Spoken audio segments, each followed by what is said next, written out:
the Healing Through Love podcast with Charlene Lynch and Rose Davidson. Awareness creates choices. Leah Marmulla in episode 16 explains that awareness is the first step to create a different way. Helping the person see what they choose or can't see because they're in the forest, seeing the trees in the forest, that sort of scenario, and going, okay, let's just really step back and let's really explore what you're saying here or what you're feeling into this. And yeah, I think once they start to see the light bulbs going on, oh yeah, I'm actually quite good at this or that, or my parents said these words because they were stressed, or I interpreted something in a way that was negative, which may not have been intended as that, and helping them to see a bigger picture, which is really important and invaluable in everyday life too. It's having conversations. Just because it's said in a way that triggers you doesn't mean the person in front of you is talking from the same stance as your parents were when they said it. Welcome to another episode of Healing Through Love. Each week, we share ideas, experiences, and resources to increase the awareness of domestic and family violence and to empower survivors to grow and thrive. We talk with experts who share their advice, or with people who have experienced abuse, no matter where they are on their journey. This is all about healing through love. And now, here are your hosts, Charlene Lynch and Rose Davidson.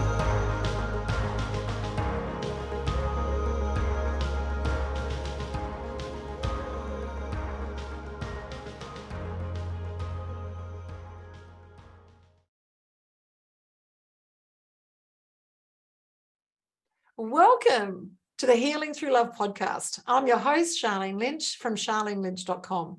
Healing Through Love is a social enterprise whose vision is to shift awareness on domestic and family violence within the community and to support survivors. Our mission is to provide family and domestic violence survivors with a soft place to land by offering advice and services available to them and their families. We interview experts and survivors who share their personal stories as a way of offering experience for those who are on the journey of healing. As well as our podcast, we also offer annual Pamper Days here in Adelaide and also soon to be in Tasmania. This is where local businesses get together and supply everything from facials to hair to makeup to massage and everything else in between. Think day spa on steroids. It's amazing. It's a beautiful healing place to be. And some of our success stories include people coming along as participants one year and coming along as exhibitors the next year because their healing journey has been so expanded. We love what we do. And our special guest today is Leah. Leah has first-hand experience of healing deep personal trauma. She's committed to practicing the art of surrender to self-awareness and understanding. And unfortunately, she's had 3 attempts, which have all, to our benefit, have all failed. And she's going to talk a little bit about that today. Leah's concluded that it wasn't time for her to go and that she's got a bigger journey here to do. And part of it is helping others heal. Please welcome. Hi, Leah. How are you? Hi, Charlene. I'm good. And yourself? I'm magnificent. Now, you have to tell me, Leah, where are you and what are you doing? Okay, so I'm currently about 1,200 kilometres from my home. I'm in the Bunya Mountains, which is west of the Sunshine Coast, so the two divides over. The reason why I'm here is a few weeks ago, I had this stirring moment. It was just like, I have to leave. And so I always follow my inner spirit. And so I started this working road trip. I got up to Mackay, applied for this job in the Bunya Mountains as a waitress because that's my side gig. And I landed here and now I'm waitressing and tenting in the beautiful Bunya Mountains. Oh, how divine. I was up that way and it is a beautiful neck of the woods. And It is. Really, you'd think it'd be warmer this time of the year, just quietly. No, it's cold, which is why I'm in my overcoat. I've got the scarf. I'm in the tent, not in the campground, because it is icy up here, and it's been raining as well. So it's a combination of winter to early spring, and a shock to the system when you're not used to it. So that's okay. We But can we're here blame now. El Nino. Yeah, let's not go there. Well, I'm sure that it's going to warm up there in Queensland very soon. Now, you offer a range of healing modalities. So can you maybe walk us through the healing modalities that you use? Okay, so my passion is really helping people understand themselves and see where their past has dictated or influenced their current choices. Now, most of us have gone through trauma at some extent, like you introduced. I've had 3 life attempts, and it was on the last one I decided, okay, if I can't, am I allowed to swear? If I'm allowed to die, put in the word you want, then I had to learn to live. So through that learning to live process, I learned NLP. I've learned, verbal counseling, so CBT, and also ACT therapy and things like that. I also have learned hypnotherapy. So using different modalities, over the course of the years, to the level of practitioner, I offer these services back, and they work. That's the thing. The fact that you can go from a suicidal ideology, and really, really struggling to stay present in the moment, and sometimes going, let's get through the next 5 minutes. Let's get through the next 5 minutes, and watching the clock to survive in 5-minute intervals, to going, okay, this is where I am. I'm going on a road trip by myself. It's a solo trip, totally unplanned. Waking up almost every day. Okay, where am I going? And the blessing of this experience where I'm in the mountains is that I'm seeing a lot of my strengths shine through, where in previous employments, it hasn't been so obvious. So, as I teach my clients or encourage my clients to see what are your strengths, and let's honor them. Let's celebrate your strengths, because you learnt so many coping strategies from your past. They're not a crutch. They're not a problem. We can use them to your benefit to move forward from here on. And then the things that you're scared about, your weaknesses, and then we can just unpack them and go, okay, how real is that? So all of our fears are really just lies that we tell ourselves that we were told by others. So having insight into what they are, then we empower ourselves to have choice to redirect or change them or reword them or rewrite them, whatever language you want to give it. We get to change the course of our future. Yeah, so true. So my OCD, which was to the point of self-harm, is now one of my superpowers. It enables me to get the things done that I get done, which from the outside looking in seems impossible. Yes, and but with OCD, it's actually an easy task to do. So I love that. How much of the challenge, how much of the journey, how much of the burden is this past story, the story that we tell ourselves? Like, how much of that is what's contributing to the end result?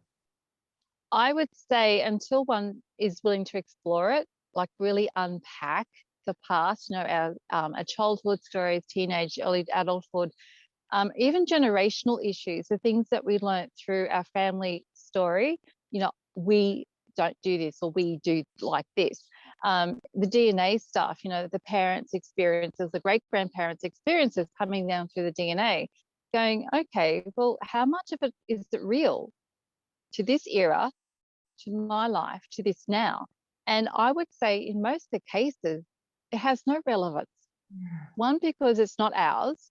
Two, because we're in a different environment to what our parents were. The world is so different now.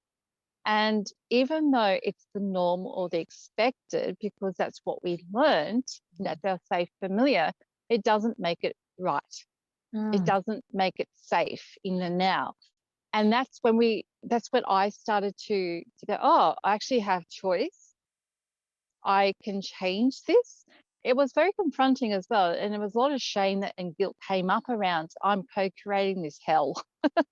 Going, oh, these are actually my choices that are creating this hell. And there was a lot of guilt and shame that came up for me. But when, through the different processes, it was actually not my responsibility to create the life I had to that date, because it was given to me through my parents, through my siblings, through the school, the generation I was actually born into, which was the 70s, the schooling system, the government, the culture, everything that I was exposed to in my early years actually pretty much framed my adult state.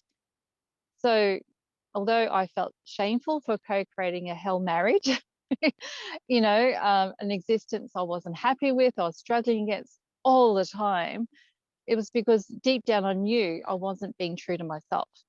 And having to bring that out against all those constructs and expectations and judgments and belief systems, that's where the struggle was. And so literally some days it was like, what do I believe around this? And in a sense, holding up in front of me, reading the belief to myself, going, that's a load of bullshit, chuck that one away. Or, oh, I think I like this one for the now, knowing it may, like, most likely will change in the future. It was too scary to let go at that time. But over the years, it's like, no, I don't want to believe this. I totally don't get that. I totally push against this, this, and this. And now I'm able to say, I'm going on a road trip, got no money. That's okay. I'm going to trust the universe. I will land in the spots I need to. And one of my biggest gifts is just being me being me, letting my inner light shine through. And as a waitress, on the floor, helping people have a great night is one of my biggest strengths.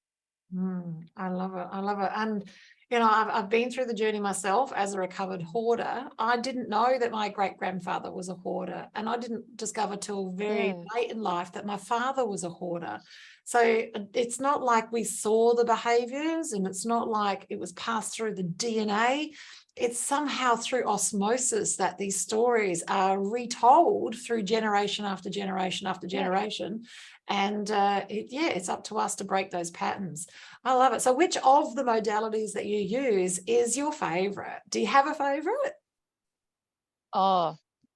There's a tool in an LP, which is reframing, which is in a sense just flipping the dialogue that you tell yourself and really challenging the truth of what you say. Is it always like this? Or is there another perspective that you can see? Is there the silver lining in this that you can hold on to? Can you see the blessing of that skill or that your coping mechanism? Helping the person see what they choose or can't see because they're in the forest, seeing the trees in the forest, that sort of scenario, and going, okay, let's just really step back and let's really explore what you're saying here or what you're feeling into this. I think once they start to see the light bulbs going on, oh yeah, I'm actually quite good at this or that, or my parents said these words because they were stressed, or I interpreted something in a way that was negative, which may not have been intended as that. And helping them to see a bigger picture, which is really important and invaluable in everyday life too. It's having conversations. Just because it's said in a way that triggers you doesn't mean the person in front of you is talking from the same stance as your parents were when they said a similar phrase 15, 20, 30, 40, 50 years ago. They're just being themselves in the now, having a totally different conversation, but we're being triggered. So it's our responsibility then to own it and say, okay, what's in me? What is the trigger? What's that red button? And why is that red button there? Do I want that red button to stay because it's a protector and it's actually valid? In some cases, that red button needs to stay there. When you are in a domestic violence situation, as soon as that red button is a danger one, of course it has to stay there. We can't get rid of our danger protectors. But if it isn't serving a protective, healthy service now, then can we change that red button into an orange button where let's be cautious around this person? We don't fully know them or trust them yet. Or do we go green and go, they're just being them. It's no intent. There's no harm intended. They're just being what I don't understand yet. It's not a threat to myself. It's not a danger zone. It's just I'm hypersensitive and that person's an okay person. And then, stepping through and go, okay, where do I fit? What color does this button need to be in different scenarios even? Because, in a true DV, it's red alert all the time. And sometimes it's rightfully so if you want to self-protect.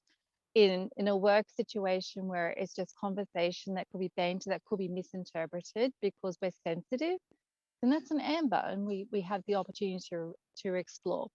But if it really is a safe place when you've got trusted friends who are in your best interest to look after you and they say something that triggers, okay, this is something I need to deal with and readdress or heal through or something like that. Yeah, I love it. So I love reframe. I love questioning self and reframe. It's definitely helped me with all of my interesting stories from where I was to where I am today. Yeah. I still question everything on a daily basis. Is that really how the marketing funnel needs to be done? Can't we find a better way? So, yes, There's always a better way. I'm always reinventing things. It's a great way to live because it just means every day is fascinating and interesting and no day is like the day before. I love it. So you offer a beautiful treasure trove of assets, basically, of gifts to be able to help people on their healing journey. And I feel from you that it's your authenticity is the real key to how you heal, is that you turn up exactly as you are and you allow others that opportunity to turn up as they are, where they are on their journey. Literally. Literally. I'm okay being in a tent. And if you're not, that's your problem. Literally. And you guide them, you take them from where they are to where they need to be at a pace that works for them. Because not everyone is prepared. Some go scratching and clawing at the speed, because they're not ready to quite move. And I feel that you gently shift the pieces on the chessboard, that you open the door and allow them to move as opposed to pushing them through. So that's a beautiful way to heal. And I have to say, that is the best way to heal. I'm a business coach. That's not how we business coach. That's a totally different element, isn't it? When you're doing personal development, there's so many other layers and so many different factors to consider. And even when we see an opening, it's only a small snippet of the iceberg that's behind that. And that's what we need to consider. Anger is only a symptom. Frustration's only a symptom. And we need to consider what's the backstory of that. What's the driver? What's the conditions that created that instance or that reaction? There's so many possibilities. And the observer has unless they know the person intimately or a long time, really have no reference points for going, oh, they're pissed off.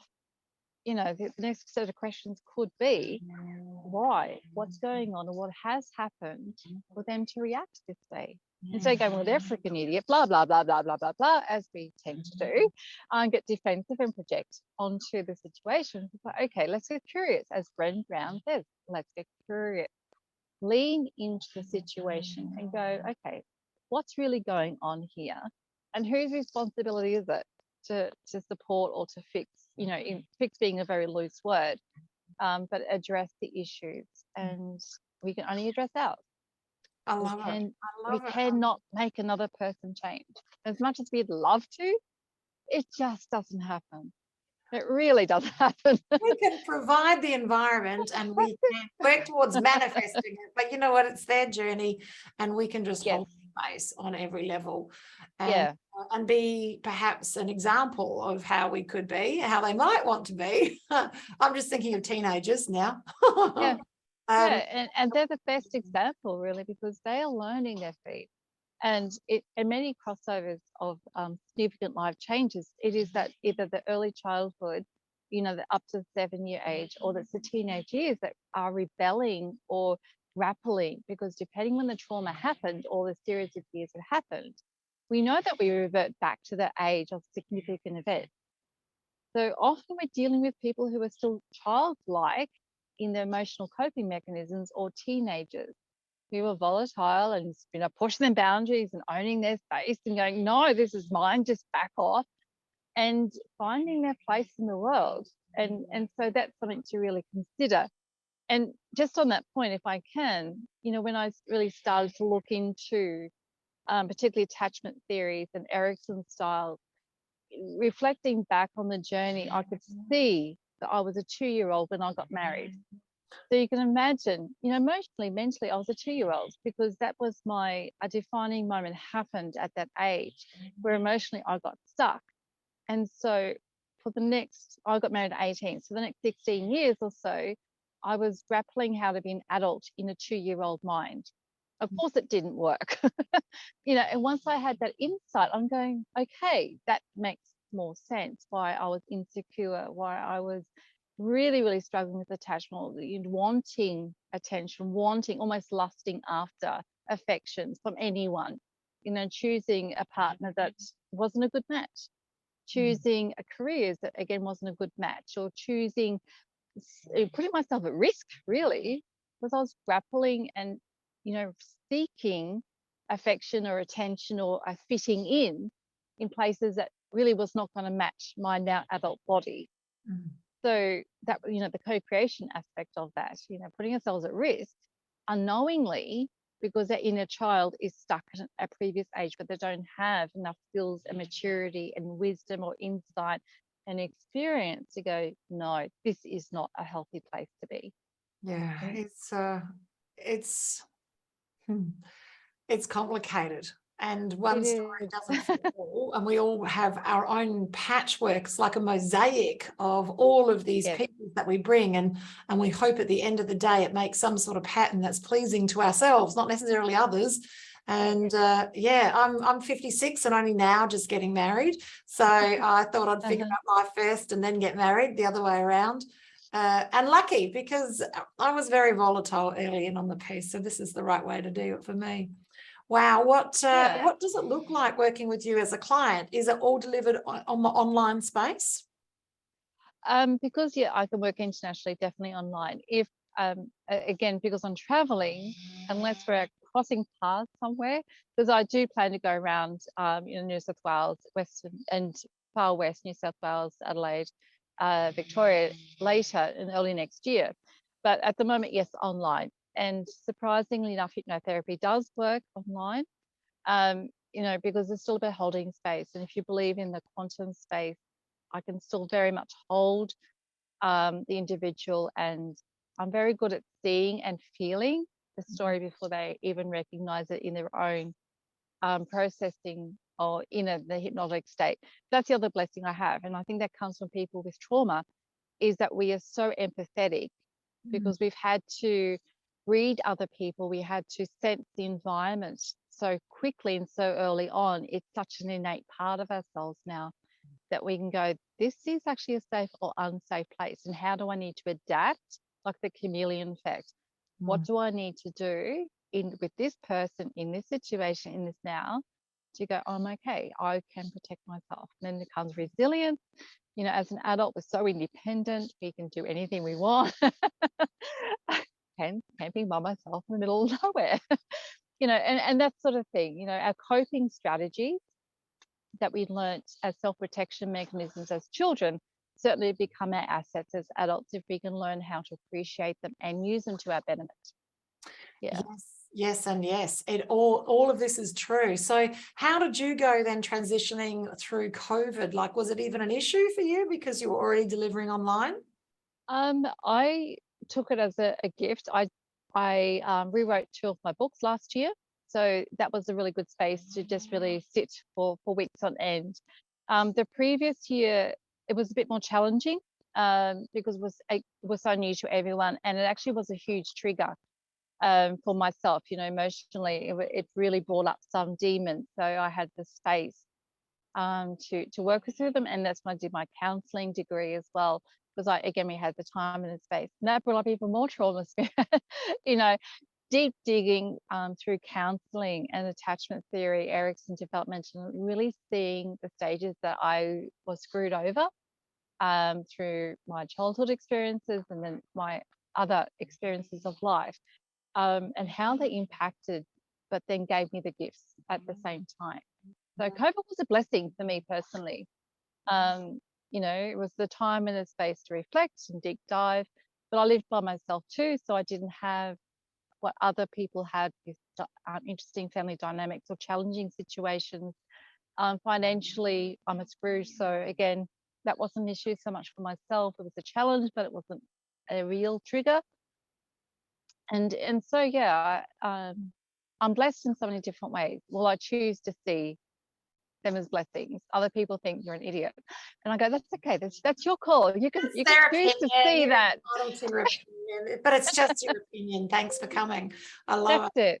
That's So it. Yeah, what a wonderful journey. And with it all has of been. these beautiful treasures that you use, all of these healing modalities, what we were talking before the show, that the best way for people to find out if they're a good fit for your frequency, for their frequency, for where they are on the healing journey, is to go to your website and book a discovery call. Is that right?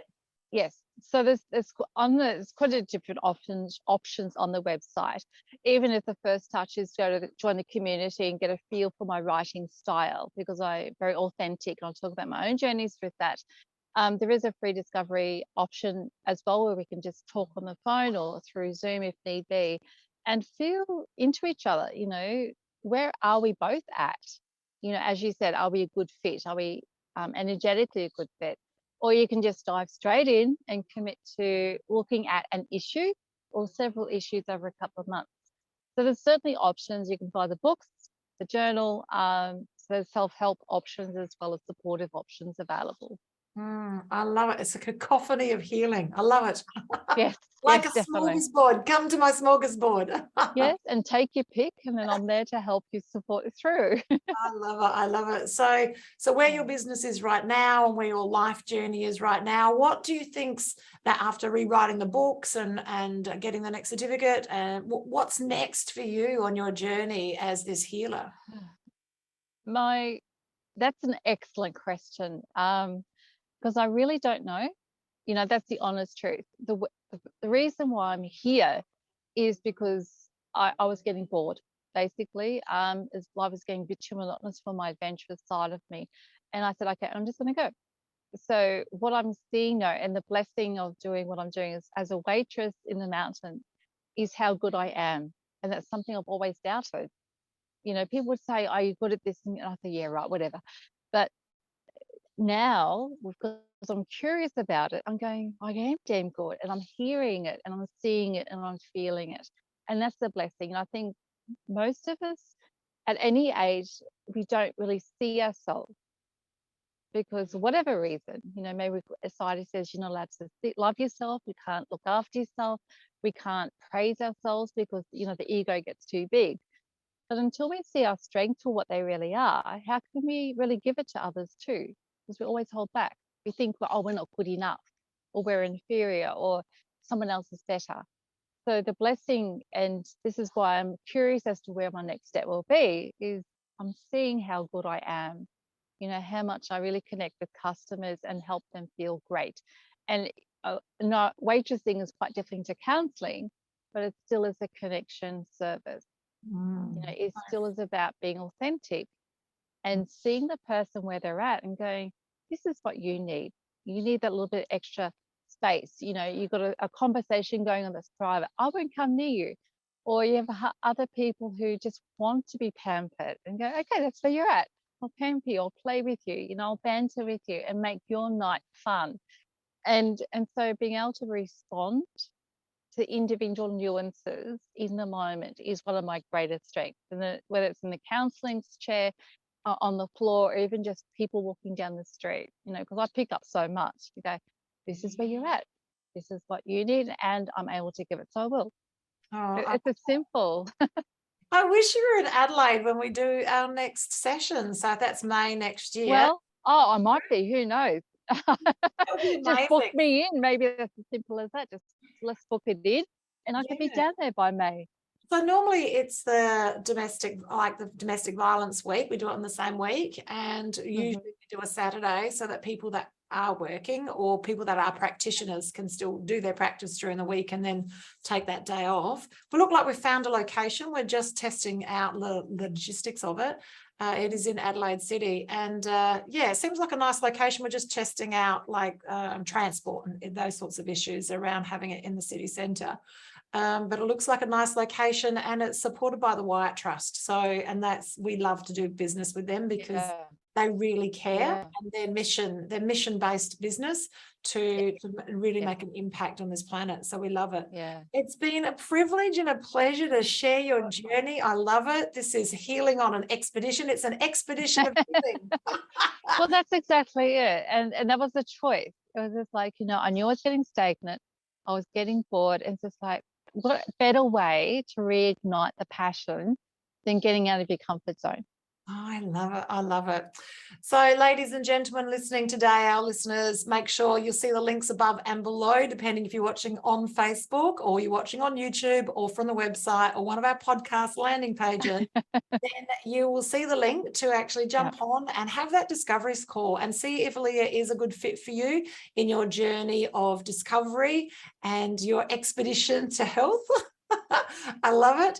And it's been a privilege and a pleasure. Do you have any final words for our listeners today, Leah? Just be gentle with yourself. Give yourself permission to be empathetic to you and your story and compassionate for your history, because it served a purpose and now you've got choice to move ahead. Oh, I love it. Thank you so much. That's a goodbye from me and goodbye for Leah. Bye for now. Thank you. I'll see you next time, maybe in May. Yeah, maybe in May. Thank you for joining us for this episode of Healing Through Love.